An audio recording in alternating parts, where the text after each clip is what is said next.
अस्सलाम वालेकुम दोस्तों, अपनी अगली वीडियो के साथ मैं हूं मनसब अली। ये एक नई अपडेट आपके लोगों के साथ शेयर करने के लिए मैंने ये वीडियो बनाई है। इस अपडेट में आपको बताऊंगा कि आप किस तरह से इटली की इमिग्रेशन को अप्लाई कर सकते हैं, जो कि न्यू अपडेट अभी अभी इशू की है उन्होंने। तो दोस्तों ये है कि जो उन्होंने डेट दी है वो है यकम यकम जून को।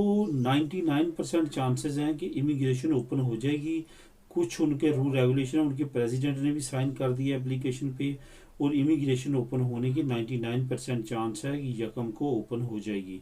क्योंकि जब इन्होंने 21 को ऐलान किया था, साइन वगैरह हुए थे पार्लियामेंट से, उस वक्त उन्होंने कहा था कि 10 दिन के अंदर अंदर हो जाएगा।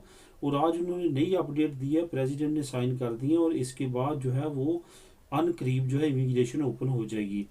अब सवाल ये पैदा होता है कि किस तरह से इमिग्रेशन ओपन होगी, किस तरह से सारा कोई प्रोसेस चलेगा। बहुत ज़्यादा दोस्त जो है वो कमेंट करते हैं, बहुत ज़्यादा कॉल्स आती हैं, मैसेजिंग आती है कि किस तरह से वो थोड़ा सा मैं तरीका आपको इसमें बताऊंगा।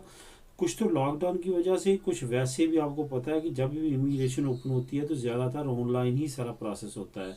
आपने रेडी रहना है, जैसे इमिग्रेशन ओपन होगी तो ये आपको वेबसाइट देंगे, वहाँ पे आपने अपने डॉक्यूमेंट्स वगैरह सारा कुछ सबमिट कराना है, और ये आपकी वहाँ पे एप्लीकेशन सबमिट होगी। उसके बाद ये सारा प्रोसेस जो है आपका चलेगा।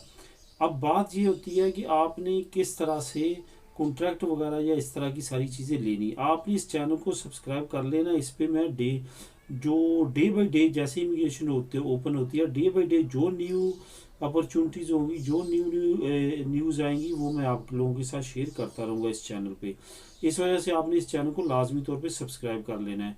सबसे बड़ी बात यह है कि इस इमिग्रेशन पे सिर्फ 2 और 3 सेक्टर ऐसे हैं जिनको मेन फोकस दिया गया है। जैसे कि एग्रीकल्चर को इन्होंने प्रायोरिटी दी है। जैसे कि मैंने अपनी लास्ट वीडियोस में आपको बताया था कि जो नॉर्थ यूरोप की कंट्रीज़ हैं, जहाँ से ये सीजनल लोग आते थे यहाँ पे काम करने के लिए इटली में, वो नहीं आए लॉकडाउन की वजह से, वायरस की वजह से, जिसकी वजह से एग्रीकल्चर बुरी तरह मुतासर हुई है इटली की। तो एक तो ये मेन वजह है कि इनको मेन इन्होंने फोकस किया एग्रीकल्चर को। एग्रीकल्चर में ये लोगों को लेके आना चाहते हैं, वो लोग जो 6 लाख के करीब हैं इलीगल हैं इटली में, उन पे इनका मेन फोकस है कि वो एग्रीकल्चर में जाएं और एग्रीकल्चर के कॉन्ट्रैक्ट लेके आए, वहाँ पे काम करें। दूसरा इनका फोकस है जो सबसे बड़ा है, वो है कि जो लोग काम करते हैं, जो घरों वगैरह में काम करते हैं, बूढ़ों को संभालने का, औरतें मर्दों को संभालने का, घर के सारे कामकाज करने का, बूढ़ों के उनके लिए, जिनको हेल्थ केयर कहा जाता है या ओल्ड एज केयर कहा जाता है, उनके लिए इन्होंने ये ओपन की है। ये जो है वो दूसरा स्टेप है। उस तीसरे स्टेप पे भी उन्होंने इसकी आगे कैटेगरी दी है कि जो लोग इस पे केयरिंग वगैरह पे ऐसे काम कर सकते हैं, जिनका पहले एक्सपीरियंस है, वो भी इसमें अप्लाई कर सकें। कुछ दोस्त ऐसे हैं जिनकी पहले सजोर जो है वो एक्सपायर हो चुकी थी, सही टैक्स ना देने की वजह से, सही तरह काम पूरे टाइम पे ना करने की वजह से, वो भी इसमें आप अप्लाई कर सकेंगे।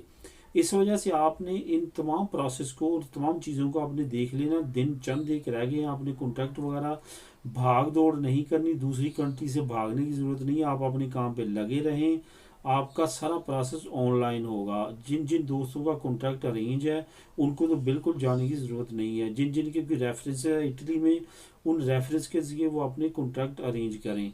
जिन लोगों का कोई भी नहीं है वहाँ पे अरेंज करने वाला या इस तरह, वो बेशक रिस्क लें जाने का, लेकिन बी केयरफुल, क्योंकि बॉर्डर्स पे बहुत ज़्यादा सख्ती है लॉकडाउन की वजह से, वायरस की वजह से।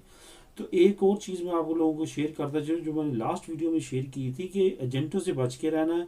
एजेंट बहुत ज़्यादा रफ्तार के साथ इटली की तरफ जा रहे हैं, और उनका मेन टारगेट मासूम लोग हैं, उनको लूटना है, लूट लाट के वो गायब हो जाते हैं। ठीक है, इस वजह से आपने उनसे ख़ास तौर पर बच के रहना है। अगर आप किसी एजेंट के बहुत ज़्यादा मजबूरी है कि आप किसी एजेंट से काम करवाना ही करवाना है, तो लाजमी तौर पे आपने किसी न किसी रेफरेंस के ज़रिए उस एजेंट से रब्ता करें और उसके ज़रिए उससे काम लें, ताकि कल को अगर भाग भी जाए तो वो बंदे की पीछे आगे से कोई ना कोई पकड़ हो।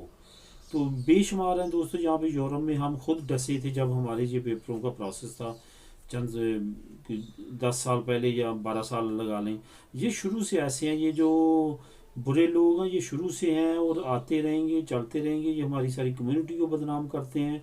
आपने खुद अपने आंखें कान दिमाग खोल के रखना है और इनसे बचना है। तो ये थी दोस्तों वीडियो। डे बाय डे जो भी नई नई अपडेट्स आएंगी मैं इंशाल्लाह ताला जल्द से जल्द आप लोगों के साथ शेयर किया करूँगा। तो मिलते हैं अपनी अगली वीडियो में, तब तक के लिए अल्लाह हाफिज़। चैनल को सब्सक्राइब कर लें और दोस्तों के साथ भी शेयर करें ताकि उनका भी फ़ायदा हो। Thank you for watching. अल्लाह हाफिज़।